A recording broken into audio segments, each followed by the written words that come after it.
கர்த்தருக்கு ஸ்தோத்திரம். நேற்று ஒரு வீடியோவில் உன் ஆடுகளின் நிலைமையை நன்றாய் அறிந்து கொள் அப்படிங்கிற தலைப்பில் ஒரு மந்தையை, தேவனுடைய மந்தையை பராமரிக்கிற ஒரு மேய்ப்பன் எப்படி இருக்கணும் அப்படின்னு பார்த்தோம். ஆனாலும் நிறைய நேரங்களில் அந்த மேய்ப்பனுக்கு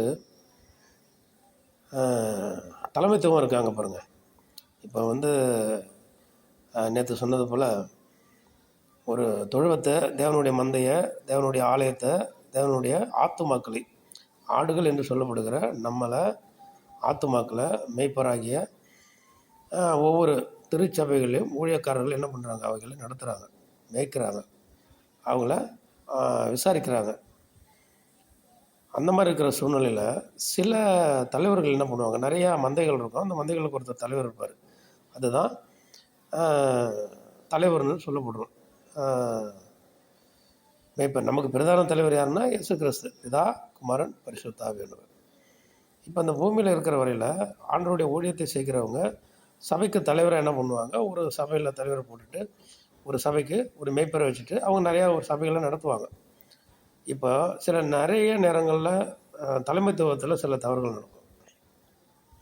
ஊழியக்காரவங்க கண்ணீரோட, கஷ்டத்தோட, வேதனையோட சாப்பிட மாட்டாங்க. சாப்பிட்றதுக்கு அவங்களுக்கு நேரம் இருக்காது.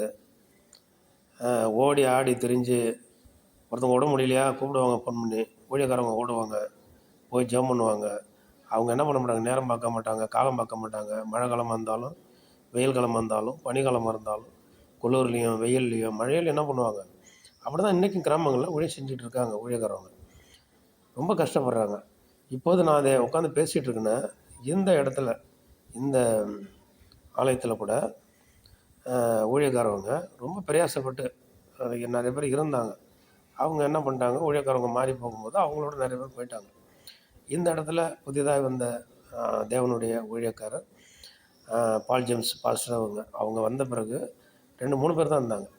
3 பேர் 4 பேர் இருந்தாங்க.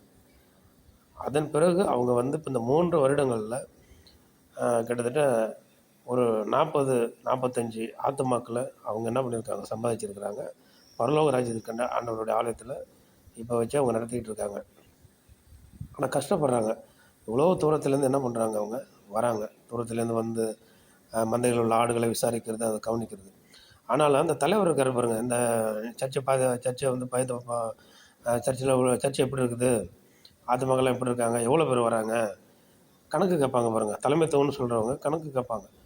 கணக்கு கேட்குறவங்க இப்போ நம்ம நேற்று ஆட்டை வச்சு தானே அந்த மாதிரி நம்ம பார்த்தோம். இப்போ சபையில் உள்ள எல்லா ஆத்துமாக்களும் ஆடுகள். இது தேவனுடைய மந்தை, இது தேவனுடைய பண்ணை. இப்போ இதுக்கு என்ன பண்ணணும்? தலைமைத்துவமாக இருக்கிறவங்க என்ன பண்ணணும்? கொடுக்கணும்.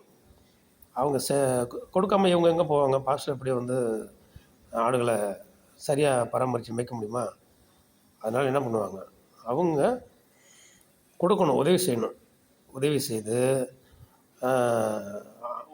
ஒவ்வொரு காரியங்களுக்கும் சிறுவர் ஊழியம் செய்கிறாங்களா, அதுக்கு நம்ம உதவி செய்யணும். சின்ன சின்ன காரியம் வந்தாலும் இல்லை ஆலயத்தில் ஆகார தேவைகள் கூட அவங்க செய்யணும். என்ன பண்ணணும்? ஆடுகள் மந்தைகளை விசாரிக்கிற காரியம், ஊழியக்காரங்களை விசாரிக்கிற காரியம், அவங்களுக்கு செய்ய வேண்டியது தலைமைத்துவம் என்ன பண்ணணும்? கரெக்டாக இருக்கணும். இருந்தால் தான் அவங்க கேள்வி கேட்கும்போது இவங்க பதில் சொல்ல நல்லாயிருக்கும். அவங்க ஏனதானன்ட்டு இப்போ ஆடுகளுக்கு உடம்பு சரியில்லை, சில ஆடுகளுக்கு ஆத்மாக்கள் பிரச்சனை, சபையில் நிறைய பிரச்சனை நடக்கும். ஒரு மந்தைன்னு ஒருத்தவங்க வச்சு அதை மேய்ச்சிக்கிட்டு இருக்கும்போது இந்த ஆடுகளுக்கு நிறைய பிரச்சனைகள்லாம் இருக்கும்.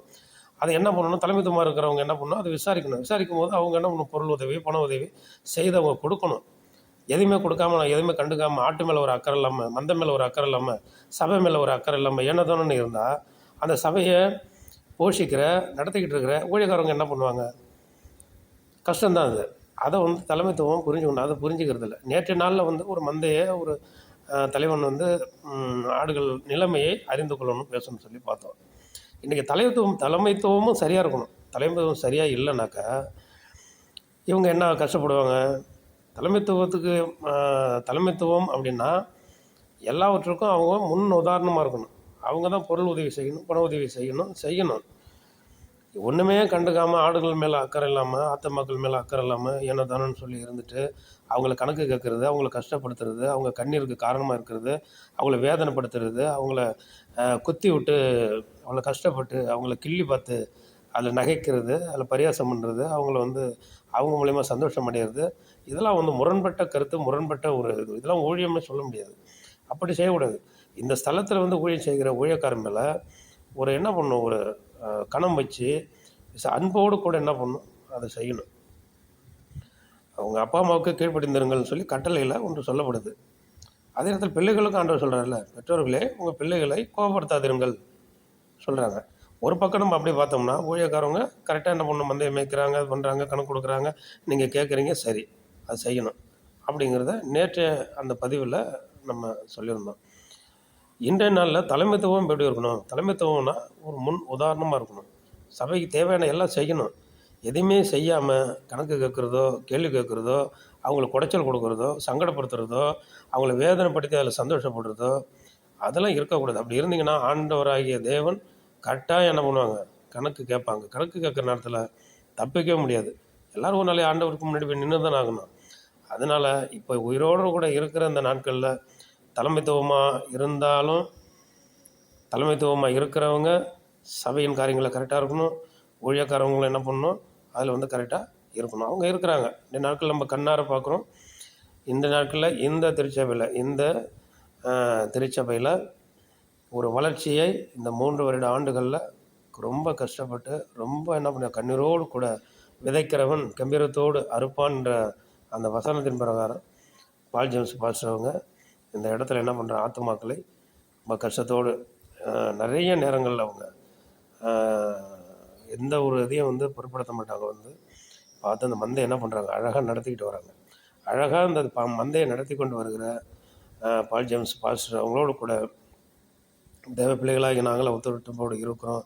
அதில் அந்த தலைமைத்துவம் அவங்களுக்கு இன்னும் ஒத்துழைப்பாக இருந்தால், அவங்கள போட்டு ரொம்ப குடைச்ச கொடுக்காம இன்னும் ஒத்துழைப்பாக இருந்தால், கட்டாயம் இந்த சபையில் நிரம்பி வழிகிற ஆத்துமாக்களை ஆண்டவர் கட்டாயம் கொடுப்பாங்க. அதில் அதுக்குள்ள கட்டாயமாக ஆண்டவர் ஆத்துமாக்களை கொடுப்பாங்க. இவங்களும் உற்சாகத்தோடு என்ன பண்ணுவாங்க, மந்தையை வந்து செயல்படுறதுக்கு நல்லா இருக்கும்ல, ஒரு உற்சாகப்படுத்தணும்ல. ஊழியக்காரங்களை உற்சாகப்படுத்தணும். தலைமைத்துவத்தில் அங்கே எங்கேயோ ஒரு இடத்துல உட்காந்துக்கிட்டு ஃபோன் போட்டு அப்படி இப்படின்னு பேசி அவங்கள சங்கடப்படுத்துறது விட்டுட்டு, அவங்கள அன்போடு கூட கணத்தோடு கூட விசாரித்து தேவைகளை, அவங்களுக்கு பண தேவைகளை அனுப்பிவிட்டு, இதை பாருங்கள் அதை பாருங்கள், மீட்டிங் வைங்க, பிள்ளைகளை பாருங்கன்னு சொல்லும்போது அது எப்படிங்க இருக்கும், அது நல்லாயிருக்கும். சபை நடத்துவதற்கு அது அருமையாக இருக்கும்.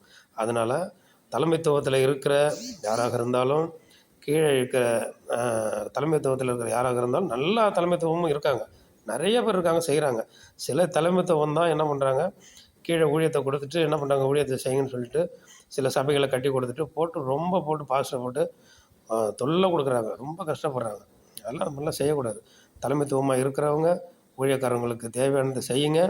அப்படி செய்கிற பொழுது, அன்போடு கூட நீங்கள் விசாரிக்கிற பொழுது, அவங்கள அரவணைப்போடு நீங்கள் விசாரிக்கிற பொழுது, கட்டாயம் என்ன பண்ணுவாங்க, நன்றாக என்ன பண்ணுவாங்க, இன்னும் ஒத்துழைப்போடு கூட இன்னும் பலத்தோடு கூட ஓடுவாங்க, உழைப்பாங்க, ஆத்துமாக்களை சம்பாதிப்பாங்க. ஆமேன். அல்லேலூயா. கர்த்தருக்கு மகிமை உண்டாகட்டும். ஆமேன். ஸ்தோத்திரம்.